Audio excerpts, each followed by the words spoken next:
என் அன்பு பிள்ளையே, நான் உன் முருகன் உன்னிடம் பேசுகிறேன். உன் மனதின் மூக்கில் மறைந்திருக்கும் அந்த அழுகுரலையும் நான் கேட்கிறேன்.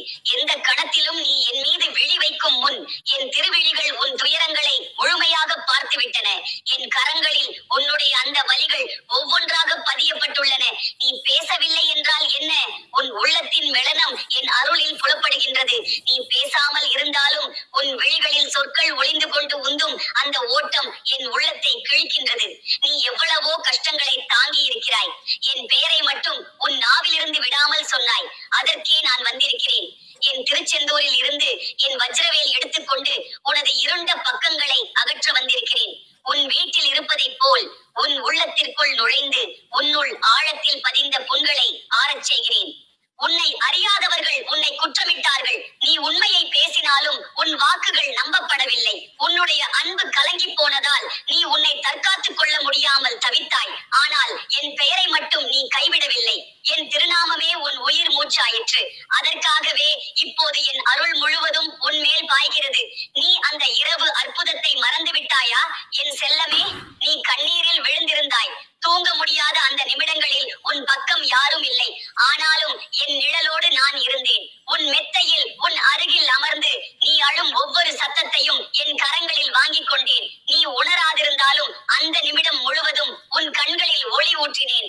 என் அன்பு பிள்ளையே, வாழ்க்கையில் தோல்வி என்பது முடிவல்ல, அது ஒரு மறுபிறப்புக்கான வாயில். நீ விழுந்த இடத்தில் தூக்கி எழுப்புவதற்கே நான் இருக்கிறேன். எனவே நீ உனது முன்னிலை சிதைந்ததற்காக வருந்த வேண்டாம். நான் சொல்வது ஒரு வாக்கு, அதுவும் சத்தியமான அருள் வாக்கு. உன்னால் முடியும். உன் வாழ்வு இன்னும் உயரத்தக்கதாயிருக்கும். அதற்காகவே இந்த சோதனைகள். நீ தனிமையில் தவிக்கிறாய் என்றே நினைக்கிறேன். ஆனால் என் செல்லமே, அது நிஜமான தனிமை அல்ல. அது உன்னுடைய உள்ளம் பிறரிடம் எதிர்பார்த்ததை பெறாத ஒரு வலிப்பு. ஆனால் இங்கே நான் இருக்கிறேன். நானே உனக்காக ஜெபித்துக் கொண்டிருக்கிறேன். என் திருவடி நீங்காதபடி நீ நடந்தால் உன் வாழ்வு முழுவதும் பூக்களாக மலர்வதை நீயே காண்பாய். உன்னை விட்டு சென்றவர்கள் அவர்கள் உன்னை உணரவில்லை என்பதே உண்மை.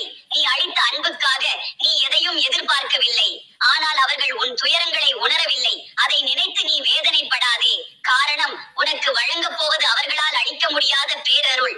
என் அருள் உன்னை தூக்கிச் செல்லும். அந்த அருளுக்குள் நீ புகுந்தால் பிறர் அளிக்காத நிம்மதி உன் உள்ளத்தில் பிறக்கப் போகிறது. நீ பயப்படாதே. என் வேல் உனக்காக இருக்கிறது. என் சக்தி உன்னை சுற்றி வட்டமாக பாதுகாப்பு கட்டியிருக்கிறது. யாரும் உனது வாழ்க்கையில் தீமை செய்வதற்கான வாய்ப்பு கிடைக்காது. ஏனெனில் நீ என் குழந்தை. உன் தாய் தந்தை எவராக இருந்தாலும் நான் உன் இறையாண்டவன். என் கருணை என்கிற குடை உன்மேல் விரிந்திருக்கிறது. நீ நினைக்கிறாய், ஏன் இந்த சோதனைகள்? என் பிள்ளையே, சோதனைகள் இல்லாமல் ஒரு ஆன்மா உயர முடியாது. ஒரு பூவை பறிக்கும் போது அதன் காம்புகளை வலி தரும். ஆனால் அந்த வலிக்கு பின்வரும் வாசனை எப்படி அழகாக இருக்கும். அதுபோல உன் வாழ்வும் நறுமணமாயிருக்கும். நீ இன்று தனியாக இருக்கிறாய். ஆனால் நாளை உன் பக்கம் பல்லாயிரம் பேர்கள் வருவார்கள்.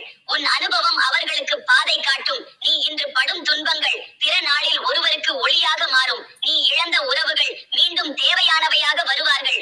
ஆனால் அதற்குள் நீ உன்னை நேசிக்க கற்றுக்கொள். உன் உள்ளத்தில் இருக்கும் உன்னை கண்டுகொள்.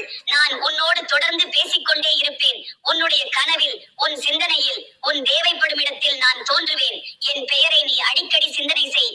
ஓம் சரவணபவா என்று உன் நாவினால் கூறும் ஒவ்வொரு முறையும் என் திருவடிகள் உன் வீட்டிற்குள் நுழைகின்றன. என் வாக்கியம் உன்னிடம் சென்று சேரும். என் அருள் உன் உடலிலும் உள்ளத்திலும் ஓடிக்கொண்டிருக்கும். நீ பாரு என் பிள்ளையே, உன்னால் எதையும் சாதிக்க முடியும். நான் தான் உனது அரணும் அருளும் ஆதரவுமாக இருப்பேன். நான் உன் முருகன் திருப்பரங்குன்றத்தில் நின்று உன் நெஞ்சை நோக்கி பேசுகின்றேன். என் வார்த்தைகள் உனக்கு புத்துயிராய் அமையட்டும். உன் சோகங்களின் பனிக்காற்றில் என் குரல் உனக்கு புனித கதிராக பரவட்டும். எவ்வளவு நாள் உன் உள்ளத்தில் ஏக்கத்தோடு அடங்கி இருந்தாயோ, இப்போது அந்த ஏக்கம் நீங்கி உன்னுள் அமைதி பிறக்கட்டும். நான் வந்தேன் என் பிள்ளையை அணைக்க. நீ தனிமையில் அழுத அந்த இரவுகள் என் கண்களுக்கு மறைவு அல்ல. உன் வீடு அசைவின்றி இருந்தாலும் உன் உள்ளத்தில் வீசிய துயரக் காற்று எனது இதயத்தை நிழலாய் தொட்டது. நீ எத்தனை முறை உயிரோடு இருப்பதே பாரமாயிற்று என்று சொல்லாமல் கடந்து வந்தாய் என்பதை நான் அறிகிறேன். ஆனால் இப்போது நீ வாழ வேண்டும். ஓர் அர்த்தமிக்க வாழ்க்கையை வாழ வேண்டும். ஏனென்றால் என் அன்பு பிள்ளை என்ற அடையாளத்தோடு நீ இந்த பூமிக்கு வந்தாய். உனக்கு ஒவ்வொரு நாளும் சோகம் என்ற கரும் மேகம் கொண்டு வந்து விட்டது. ஆனால் அந்த மேகங்களை பிளந்து சூரியனை வெளிப்படுத்தும் அருள் ஒளி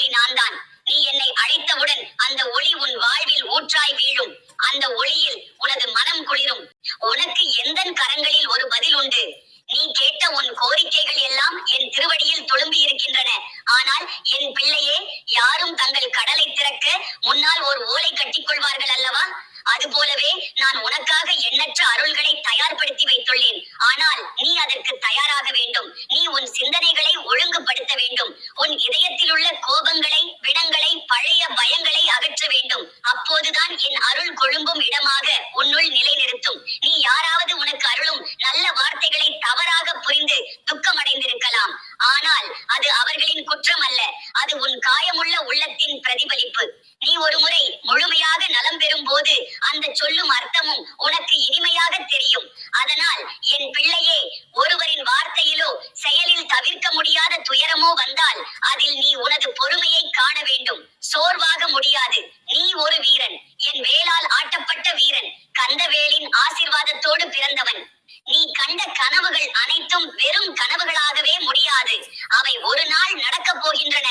ஆனால் அந்த நாள் வரும் வரை அவற்றுக்காக நீ உனது மனத்தை வளர்க்க வேண்டும். உன் விழிகளை அமைதியாக வைத்துக்கொள். உன் மனதை புத்திசாலித்தனமாக வழிநடத்திக்கொள். உன் சொற்களை தூய்மையாக உச்சரிக்க செய். நீ எந்த இடத்தில் இருந்தாலும் அந்த இடமே ஒரு புனித தலமாக மாறும். ஏனெனில் நீ அந்த இடத்திற்கே அருள் பாய்ச்சுகிறாய். நீ சில பேர் உன்னை துரத்தி விட்டார்கள் என்று எண்ணுகிறாய். ஆனால் அவர்கள் நீ வாழக்கூடாத சுழற்சி எனும் வட்டத்தில் இருந்தவர்கள். அவர்கள் நீ சந்திக்க வேண்டிய அருள் வழிகளின் தடையாக இருந்தார்கள். அதனால்தான் அவர்கள் நீயே என்னும் ஒளியின் காரணமாக நீங்கிவிட்டார்கள். இனி உன் வாழ்வில் வரும் எவரும் உன்னுடன் சேர்ந்து வழியோடப் போவார்கள். நீ ஒரு சரணாகதி நாடும் பக்குவமான உயிராக இருப்பதால் தான் இப்போது உன் வாழ்வில் அமைதி நுழையத் தொடங்குகிறது. நீ எப்போதும் தயங்குகிறாய், ஏன் என்பது தெரியாமல் நிற்கிறாய். ஆனால் நான் சொல்கிறேன் பிள்ளையே, உனது பயம் என்பது ஒரு மாயை. அந்த மாயையை என் வேல் ஒரே திருப்பத்தில் வெட்டிவிடும். ஆனால் நீ என் மீது முழு நம்பிக்கையுடன் இருக்க வேண்டும். உன் விரல்களை தேடி என் கரங்கள் விரிகின்றன. நீ ஒரு அடி நகர்ந்தால் நான் 100 அடிகள் நடந்து உன்னை வரவேற்கிறேன். என் ஆசீர்வாதம் நிமிடம் ஒன்றும் தாமதிக்காது. நீ எப்போதும் துன்பங்களை நினைக்கும் பழக்கத்தில் இருக்கிறாய். அந்த பழக்கத்தை மாற்று. இன்று முதல் ஒவ்வொரு நாளும் உன்னோடே பேசிக்கொள். நான் பிழைத்து காட்டுவேன் என் முருகனின் அருளால் என்று சொல்லு. அந்த ஒரு வசனம் உன் வாழ்வின் கதையை மாற்றிவிடும். உன் வீட்டில் அமைதி பிறக்கும். உன் உறவுகளில் தெளிவு ஏற்படும். நீ பேசாமல் அடக்கிக் கொண்டிருக்கும் உணர்ச்சிகள் என் அருளில் வழியாற்றும். நீ யாருக்கும் சொல்ல முடியாமல் அடக்கிக் கொண்டிருக்கும் அந்த ரகசியங்கள் கூட எனக்கு தெரியும். அதற்காகவேதான் நான் இப்போது உன்னிடம் வந்திருக்கிறேன். நீ என்னிடம் பேசு. உன் கண்ணீர் வாரட்டும். அதில் ஒரு பொல்லாத எண்ணமும் கழுவப்படட்டும். நீ அழுகிறாய் என்றால் அதில் நானும் அழுகிறேன். ஆனால் அது ஒரு புனித கண்ணீர். அது அழுது தேரும் கணம்.